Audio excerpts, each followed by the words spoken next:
있는 은혜를 주신 주님을 찬양하고요. 제가 설교라는 마음 물론 당연히 하지만 나눔을 좀 가지면서 또 말씀에 또 충실한 나눔을 갖도록 하겠습니다.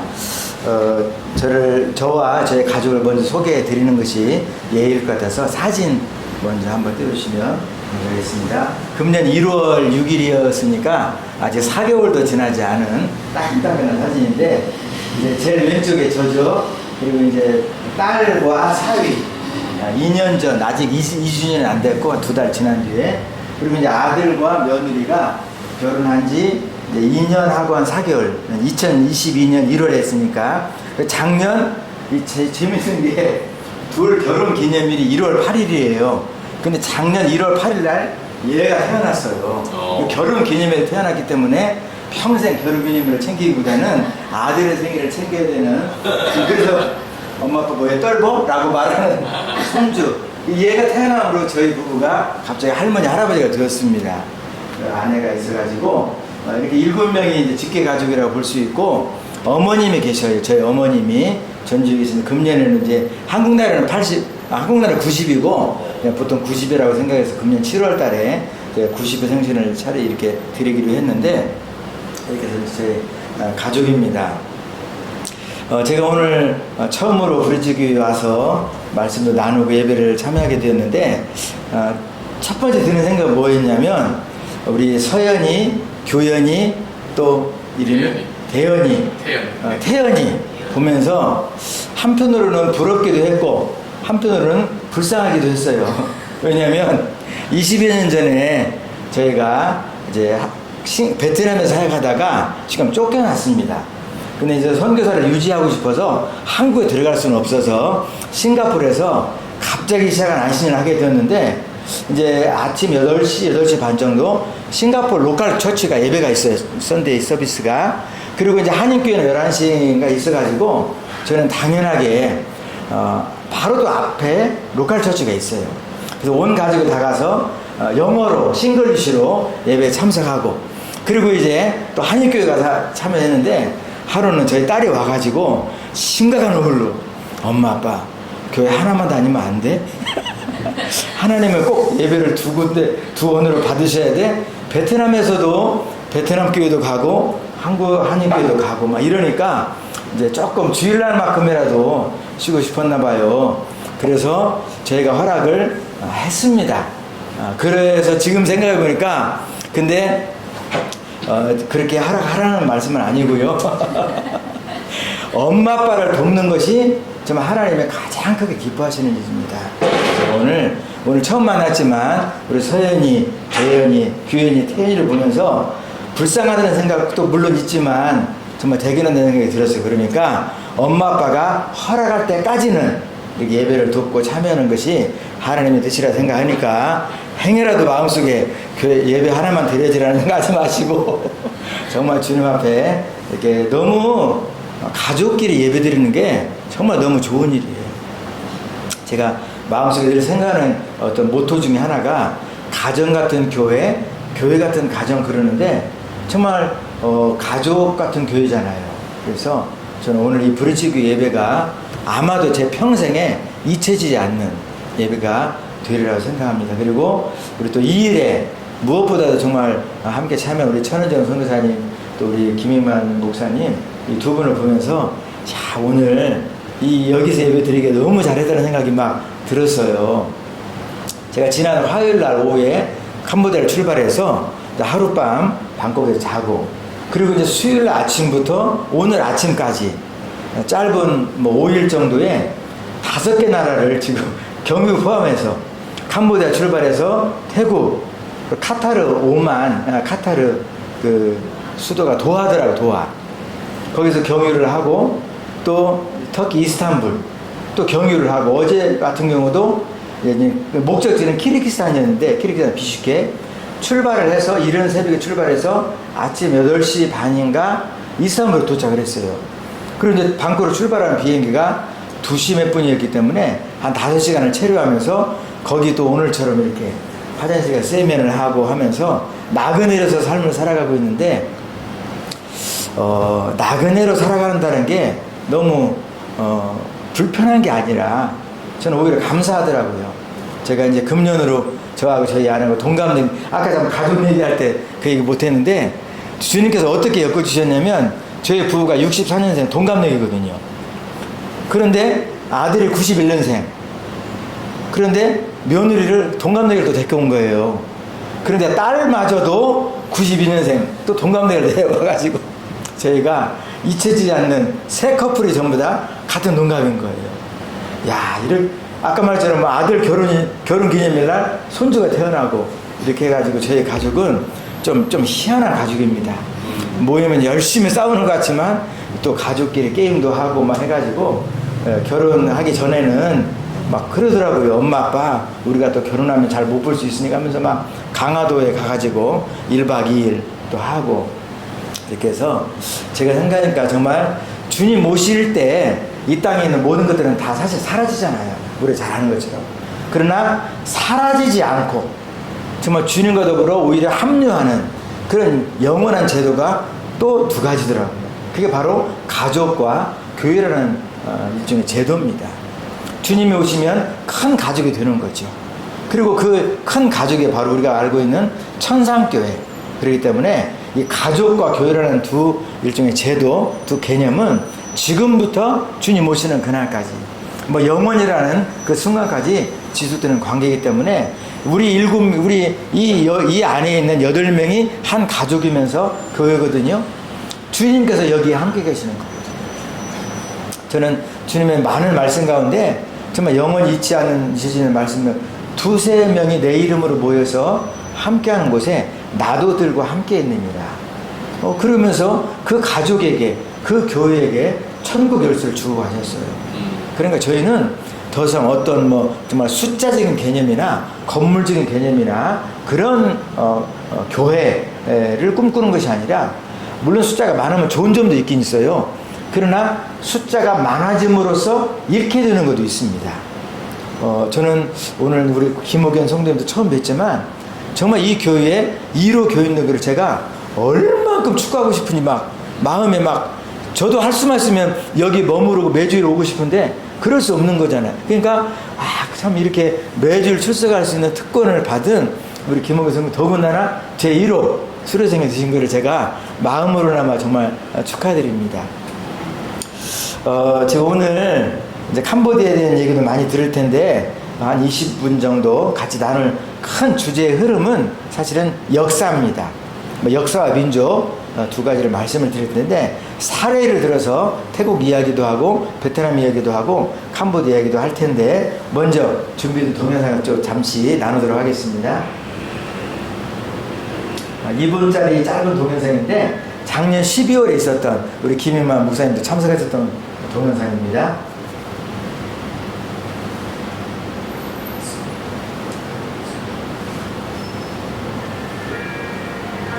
설명 그냥 중간중간 드리면, 캄보디아의 최초의 복음을 전한 선교단체가 CNM입니다. 크리스천 미셔널 얼라이언스.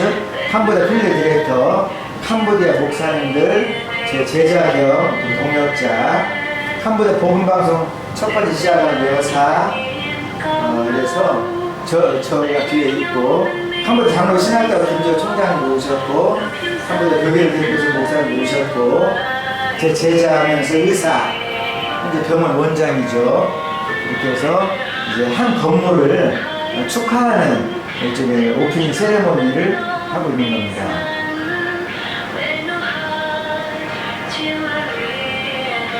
그 CNM에 세운 캄보디아 민족교단인 KEC가 있는데, 크마이 이베르 처치에 직접 총회장 나와 계시고, 이분은 지금 뭘 사용하는 거냐면 100주년 행사에 고맙다는 걸 하셨고, 이 건물을 약 1년 6개월 동안 지은 겁니다. 그 오프닝 세레머니를 지금 하고 있는 것입니다. 왼쪽에 있는 전시관 기존이 있었고 별관을 세웠고, 제가 사용하고 있는 학교와 교회 건물이 역시 또 있고요. 그래서 70-80명 정도 모여서 이제 헌당 예배를 드리는 이치별관 헌당 예배를 드리는 그런 모습입니다. 지금 나오는 음악은 캄보디아어 찬양이 되죠. 특별히 이분은 한 교회를 담임하고 있는 평신도인데 교회 역사는 20년이 됐는데 캄보디아 교회죠. 순수하게. 제가 이제 노예에서는 임시 목사로 되어 있지만 실제 목회는 저분이 하는 그런 상황입니다. 이 건물의 용도는 캄보디아 교회의 연구원 별관이라는 건물이었고, 제가 이제 역사를 말씀드리면서 그 건물이 왜 필요한지를 아울러 말씀을 드리게 되는데, 제가 캄보디아 도착을 한 때가 2006년 6월 15일이었습니다. 지금부터 거슬러 가면 약 18 years ago가 되는 거죠. 한국말로 표현하기가 좀 발음이 그래서. 어쨌든 갔는데, 이제 캄보디아 사역이 약 20년 가까이 되는데, 아페텀, 그러니까 2006년부터 2013년까지는 교회개척과 학교 사역을, 그리고 연합 사역을 하면서 열심히 이렇게 일을 했어요. 사역을 했어요. 또 캄보디아는 베트남과 달리 교회개척도 자유롭고 또 얼마든지 복음도 전할 수 있어서 굉장히 마음이 편했습니다. 근데 2013년 9월에 저희가 캄보디아 도착해서 첫 안신을 가게 되었는데, 그 전날 주님께서 저에게 말씀하시는 것 같았어요. 좋으냐? 좋습니다. 내일 한국으로 출발하고 그 다음에 1월부터는 미국에 있는 OMSC에서 훈련도 받고, 그리고 이제 캄보디아를 떠나는 또 그런 마음의 여유도 있고, 그렇게 했는데 주님의 얼굴이 편치 못하신 거예요. 그래서 왜 주님께서는 저한테 물으셨는데 왜 주님의 모습은 편치 못하실까 생각해 보니까, 주님께서 캄보디아 교회와 역사, 민족을 바라보면서 마음에 근심이 있으셨던 거예요. 바로 그것은 무엇이냐면 캄보디아 나라라는 그 나라가 굉장히 경제적으로 발전하고 그리고 좋은 일도 많이 있지만 캄보디아 민족의 역사 앞에, 교회 역사 앞에 소망이 없는 것을 주님께서 마음을 느끼고 계셨던 거예요. 캄보디아 교회는 참고로 작년 2023년이 개신교 역사로 볼 때 100년이었습니다. 그러니까 100년 동안 캄보디아라는 그 땅에 복음의 씨앗이 떨어져서 많은 교회가 세워지고 또 많은 선교사님들도 지금 사역을 하고 계셔요. 그런데 아직도 그 교회의 교세로나 또는 역량으로나 뭐 재정으로나 여러 가지 모든 면에서 볼 때 자립하지 못하는, 어찌 보면 어느 날 갑자기 선교사님들이 다 철수를 해버리면 교회 가운데 상당수가 문을 닫을 수밖에 없는 그런 연약함, 소위 말하면 자립하지 못하는 그런 교회가 많다는 거죠. 그래서 어찌하면 캄보디아 교인들이 스스로 복음을 전할 수 있는 역량을 키울 수 있을까 기도하다가 제가 10여 년 전에 세운 조그마한 청년 훈련 단체가 있었는데 에스라 장학재단이었어요. 아까 나와 있는 그 자매 한 명도 그때 당시에 중학교 2학년, 뭐 지금부터 11년 전이니까, 그런데 저한테 세례를 받고 또 기도하다가 지금은 의대를 졸업하고 의사가 되었고 그 지역에서는 유지가 되는 이런 일도 있는데, 에스라 장학재단을 세우면서 제가 마음에 받은 말씀이 바로 에스라 7장 10절이었습니다. 에스라라는 사람은 학자죠. 학자 겸 제사장이었는데 이스라엘 민족이 하나님의 말씀을 버리고 하나님을 따르지 않으니까 주님께서 그 민족의 패망을 다른 나라에게 정복당하는 그런 아픔을 주셨어요. 그리고 그럼에도 불구하고 에스라와 느헤미야라는 지도자를 불러서 자기 고국 땅에 성전을 재건하는 또는 민족 역사를 재건하는 그 일을 시켰는데, 그 일에 앞장선 사람이 바로 에스라였습니다. 에스라가 무엇을 결심했냐면, 내가 하나님의 말씀 율법을 내가 전하고 또 그대로 따르고자 하는 그 결심을 했는데, 그때 역사가, 이스라엘 역사가 회복되는 그런 일이 있었습니다. 그리고 예레미야에게 비록 민족은 지금 멸망을 했지만 예레미야에게 주신 또 하나의 말씀이 있었는데, 그것은 바로 나는 그들의 하나님이 되고 그들은 나의 백성이 되리라.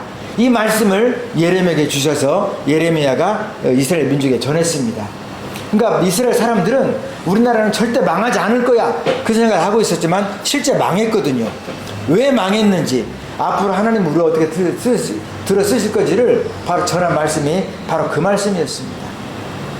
저는 에스라 7장 10절과 예레미야 24장 그 7절에 있는 그 말씀을 들으면서 무엇을 생각했냐면, 아하, 내가 선교사로, 한 명의 선교사로 캄보디아 땅에 와 있지만 진짜 복음을 전하는 주인공은 선교사가 아니라 하나님이시구나. 그거를 저는 그때 깨닫고 그 사역을 했었습니다.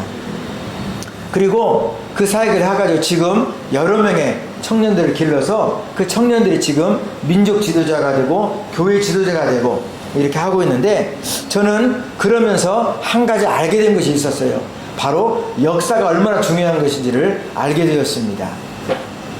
자, 한 가지 질문해 보겠습니다. 역사가 무엇이죠? 뭐 아는 상식으로 대답해도 괜찮고 학문적으로 대답해도, 어쨌든 역사가 무엇이냐, 저는 오늘 그거를 진짜 나누고 싶어요. 아까 읽은 말씀하고도 연관이 되는데 히브리 13장 8장에 보면 예수 그리스도는 어제나 오늘이나 영원토록 변함없으시니라 동일하시니 나왔죠. 자, 거기에 보면 이제 yesterday라는 말이 나오고요, today, now, present, 그리고 이제 future, 미래가 나오는데 동일하다는 말이 나옵니다. 예수 그리스도 자체가 역사시고, 그리고 예수님께서 하시는 모든 일이 다 역사가 된다는 얘기입니다. 카라는 역사학자가 있었는데 그분은 역사를 뭐라고 표현했냐면 과거와 현재와 미래의 끊임없는 대화라 그랬습니다. 우리가 흔히 그런 얘기하죠. 죽은 역사, 살아있는 역사, 이런 표현을 하는데 그 뭐 역사가 어떻게 죽고 살고 하겠어요. 그러나 예를 들어서 어제 있었던 일과 오늘의 일이 연관이 되면 그건 살아있는 역사입니다. 오늘의 현실이 내일과 연관이 있으면 그건 살아있는 역사입니다. 그러나 따로따로 단절되어 있으면 의미가 없어요.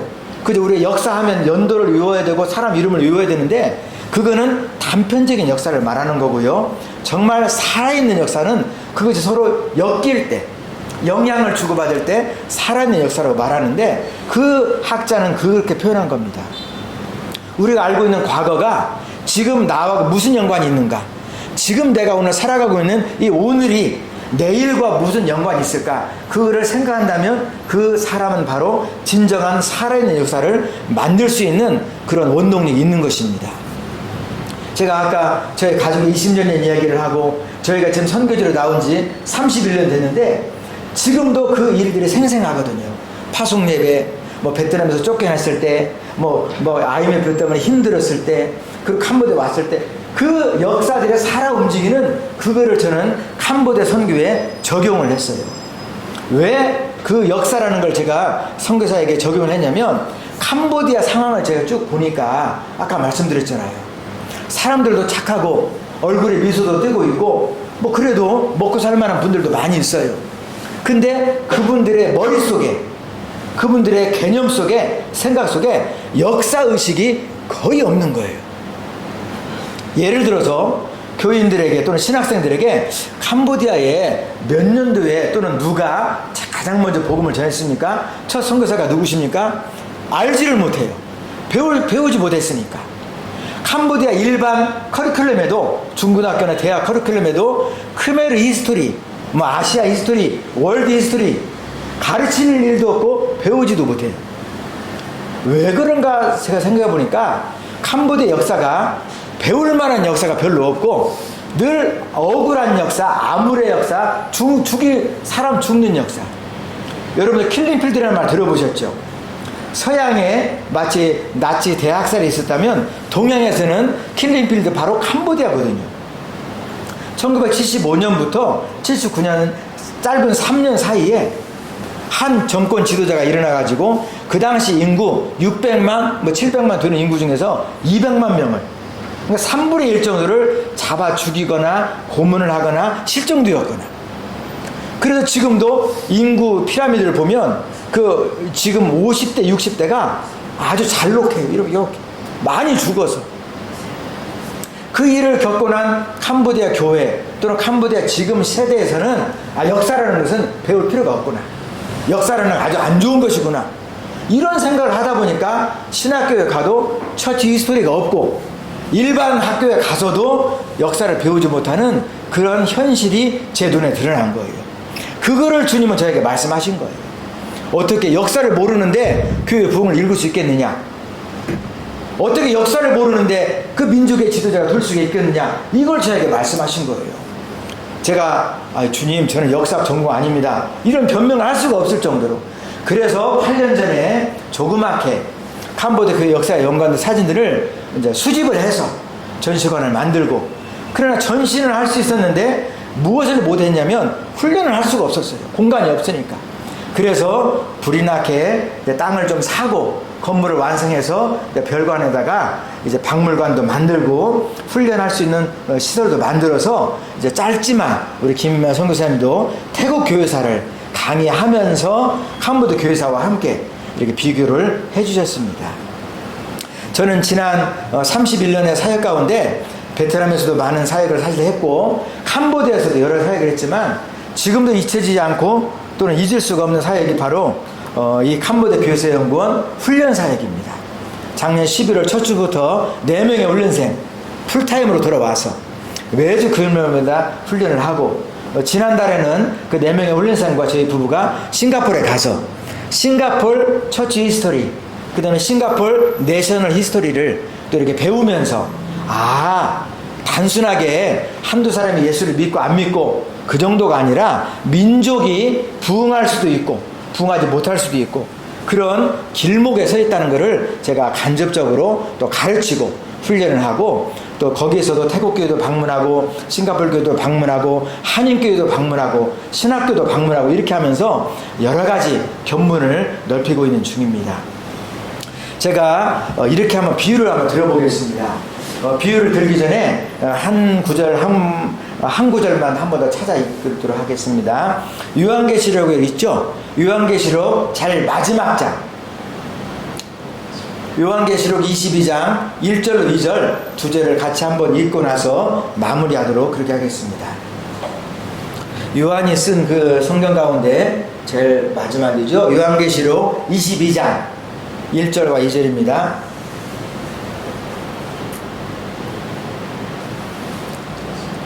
다 찾으셨어요? 네. 한번 읽겠습니다. 시작. 그가 수정같이 맑은 생명수의 강을 내게 보이니 하나님과 및 어린 양의 보좌로부터 나와서 길 가운데로 거두르더라. 강좌 위에 생명나무가 있어 12가지 열매를 맺되 달마다 그 열매를 맺고 그 나무 잎사귀들은 만국을 치료하기 위하여 있더라. 아멘. 네. 자, 이제 그 성경 구절을 연상하면서 또 귀는 저에게 귀를 주세요. 가운데 뭐가 있냐면 강이 흐르는데 강이 그냥 도도하게 큰 강물이 소리 없이 지금 계속 흐르고 있습니다. 저는 그 강물을 하나님이라고 생각해요. 그리고 하나님은 눈으로 보이지는 않지만 성경 말씀으로 역사하고 있습니다. 성경 자체가 역사이고 역사 자체가 하나님의 것, 즉 하나님의 역사, 성경. 그래서 그 강물을 저는 하나님으로 보는 거죠. 성경으로 보는 거죠. 좌우에 강물의 왼쪽과 오른쪽에 실과가 나무가 서 있는데 아주 푸르고 잎사귀 하나도 버릴 것이 없고 그 열매는 12달마다 주렁주렁 열매를 맺어서 많은 사람들이 유익을 주는데, 저는 그 강의 좌편과 우편을 바로 민족과 역사라고 보고 있습니다. 자, 2000년을 제가 잠깐 거슬러 올라가 볼게요. 예수님께서 조그마한 어린아이로 태어나신 때가 2000년 전이죠. 예루살렘 베들레헴.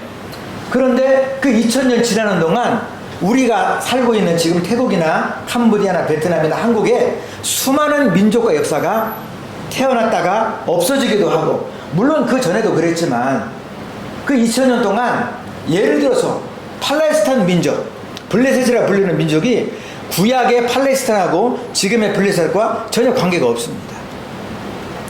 캄보디아만 해도 2000년 정도에 처음으로 국가라는 제도가 생겨나가지고 푸난 제국, 첼라, 그리고 780년경에 우리가 알고 있는 크메르 제국이 시엠립에다가 도읍을 정하고, 그 크메르 제국이라는 제국은 약 600년 정도 나라를 유지하면서 그 당시에 그러니까 약 9세기부터 13세기 그 한 4,500년 사이에는 시엠립의 인구가 100만 정도라 그랬는데, 최고 전성기 때 동양에서 100만 정도 인구면 서양의 로마와 견줄 수 있었습니다. 그러니까 소위 말하면 서양의 로마가 있다면 동양에는 크메르 제국이 있구나. 라는 말이 그 당시에 오갈 정도로 굉장히 큰 제국이었던 거예요. 엠파이어였던 거죠. 크메르 제국. 그 당시에는 라오스가 이름도 없었습니다. 태국조차도 없었습니다.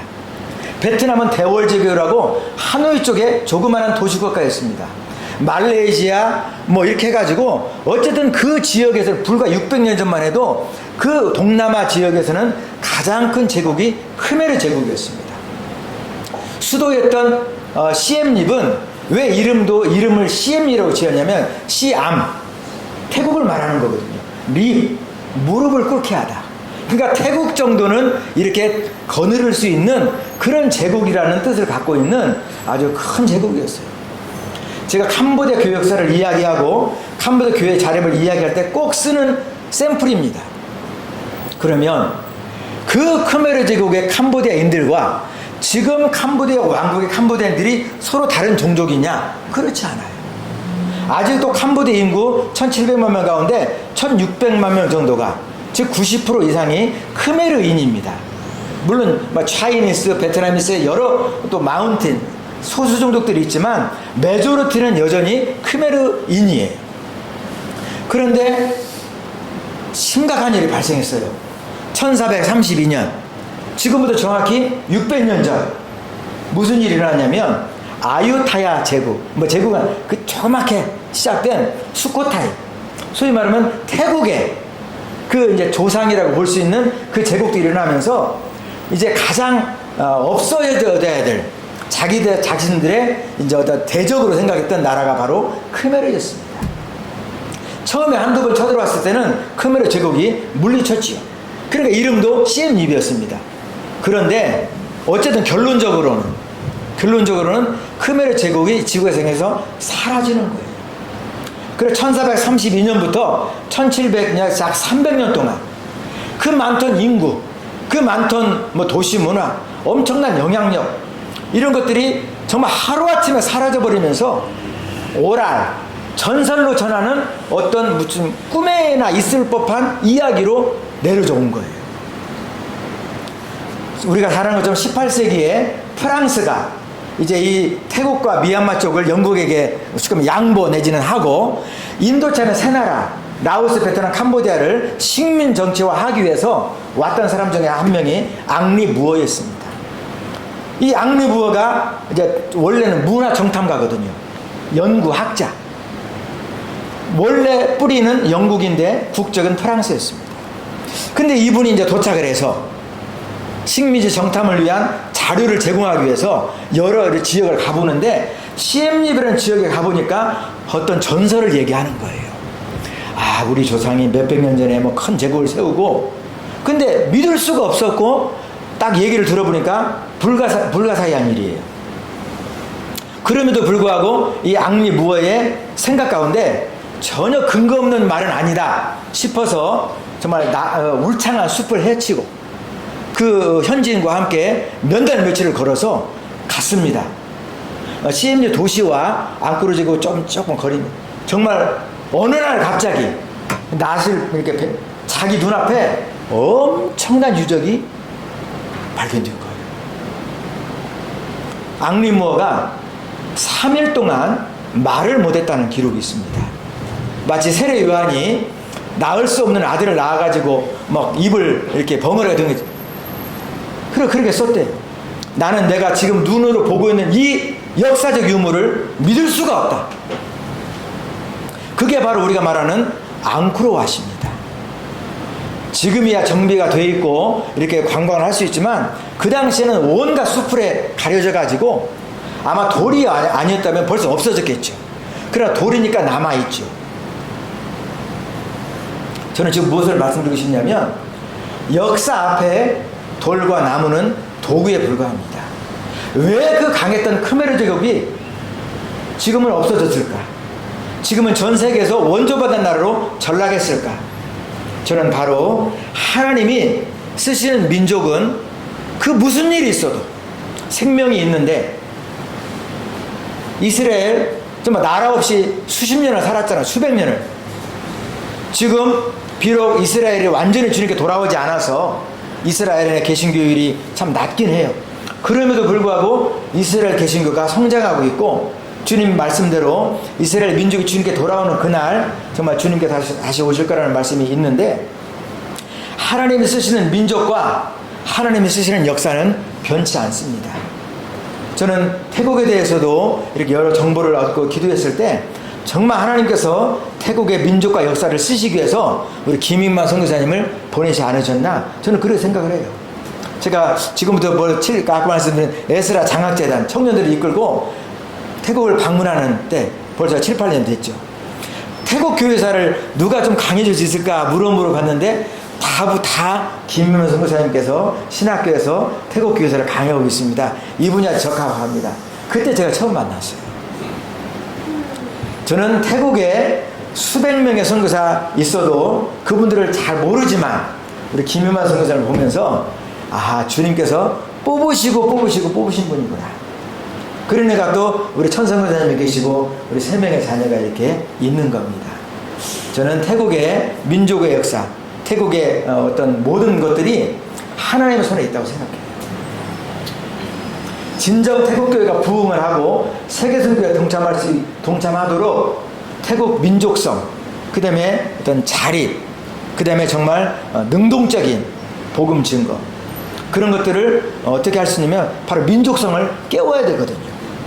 때로는 선교사가 현지 목회자와 함께 파트너십도 이루고, 또 때로는 현지 목회자 아래에 들어가서 또 자존심 상한 일도 있지만, 그러나 우리가 할 수 있는, 선교사가 할 수 있는 일은 바로 그겁니다. 역사와 민족의 진정한 주인은 하나님이시라는 것. 태국교회의 진정한 소망은 하나님께 붙들리지 않으면 태국교회도 언젠가 문 닫을 수 있다는 것. 크메르 제국만 문 닫은 것이 아니라, 없어진 것이 아니라, 하나님이 쓰시지 않으면 한 개인도, 사회도, 민족도, 도시도 언제든지 하나님께서는 없앨 수 있습니다. 대신에 또 하나의 새로운 민족을 쓰실 수가 있고 새로운 개인을 쓸 수가 있는데, 저는 오늘 예배를 드리면서 특별히 우리 사랑하는 우리 가족들 또 우리 만나면서 그렇구나, 정말 하나님께서는 민족과 역사를 들어 쓰시는데 그 중앙에는 더더욱 강물이 흐르고, 그 강의 물 기운, 그 물을 빨아먹은 모든 나무는 번성하고, 그리고 주렁주렁 열매를 맺고, 그 열매를 먹은 많은 이들은 정말 하나님께 돌아오는 버릴 것이 없는, 저는 아까 가족 사진도 보여드렸지만 참 지금 돌아보면 저희 부부뿐만 아니라 자녀들, 그 자녀를 통해 태어난 또 자녀들, 또 전주에 계신 저희 어머님, 좀 표현이 그렇지만 버릴 게 없는 거예요. 1분의 기도 제목 하나도. 그리고 저희가 또 이제 저희 직계뿐만 아니라 위로 제가 누님이 3이 있고 아래로 여동생이 4명이 있습니다. 장원 선수가 제가 바로 밑 여동생인데, 너무 친하고 가깝고, 정말 제가 좀 다른 분들의 표현에 따르면 저희 누님이나 여동생이나 어머님께서 저를 바라보는 눈길이 황금 송아지를 바라보는 것 같아요. 제가 우상은 아니지만 하나님의 말씀을 들고 서 있다 보니까 온 가족들, 조카들, 친척들, 그리고 정말 후원교회, 협력교회, 죄송한 표현이지만 다 기억을 못해요. 그만큼 후원을 많이 해주시고 그만큼 기도를 많이 해주시니까 저도 또 그렇게 일을 하고 있는데, 어쨌든 우리들의 삶에 버릴 게 하나도 없는 거예요. 저는 그와 같이 제가 우리 김현 목사님을 참 축복하고 싶은 것은 버릴 게 하나도 없는 인생으로 주님께서 쓰시고 있고, 그렇게 해서 참 큰 일을 또 앞두고 계신다는 그런 생각도 하고, 그러면서 자녀들에게 참 복이 있구나, 우리 서연이, 규현이, 태연이에게 복이 있구나, 이 교회에 또 이루 성도님에게 정말 복이 있다는 생각을 하면서 이렇게 오늘도 주님께서 쓰시는 민족과 역사, 비록 우리 개인의 역사는 70년, 80년, 100년이면 이 땅에서 사라집니다. 그러나 우리 영혼과 나의 진정한 정체성과 민족성을 향한 그 하나님 앞에서의 역사는 영원히 변치 않습니다. 뭐라고 증거하셨죠? 생명책에 이름이 기록된 자마다 영생을 얻거든요. 나의 육신은 불과 얼마 뒤에는 이 땅에 사라질 수 있지만 나를 들어 쓰시는 하나님의 역사는 변함이 없다는 것은 변함이 없고, 오늘도 이렇게 브리지 교회라는 이름을 통해서 예배를 드리고 말씀을 나누게 됐는데, 다른 것은 다 잊어버려도 민족과 역사를 통하여 하나님 일하신다는 그 하나님을 기억하면서 주님 앞에 나아가는 저희 모두가 될 것을 바랍니다. 네. 하나님 아버지 감사합니다. 이 시간에 저희가 참 히브리서도 나누고 특별히 요한계시록 22장 1절과 2절을 나누면서 하나님은 저희들의 중앙 되시고 도도히 흐르는 강물 되시며 그리고 좌우에는 민족과 역사가 있어서 하나님이 쓰시기도 하고 패하기도 하시는 것을 보았습니다. 아버지 하나님, 주님 앞에 쓰임받는 인생 될 수 있도록, 쓰임받는 역사와 민족이 될 수 있도록 인도하시고, 특별히 태국 땅에 주님 복의 복을 내리셔서 많은 교회가 생명의 말씀 전할 수 있도록, 그리함으로 태국인들이 정말 주님께 돌아와서 주님 앞에 서는 그날 잘하였도다 착각과 청승된 종이 될 수 있도록 인도하시고, 이 일에 김인만 목사님을 사용하셔서 이렇게 브릿지 교회를 시작하게 하셨으니 하나님 영혼도 보내주시고 특별히 가족들을 통하여 주님의 거룩한 예배 공동체가 될 수 있도록 인도하여 주시옵소서. 아버지 하나님, 부족한 종은 잠시 다녀가지만 성령께서는 날마다 함께 하시고 아버지 하나님께 친히 이 교회의 목자 되어 주시고 말씀을 공급하시며 풍성한 꼴로 인도하여 주옵소서. 감사하고 예수님의 이름으로 기도하옵나이다. 아멘.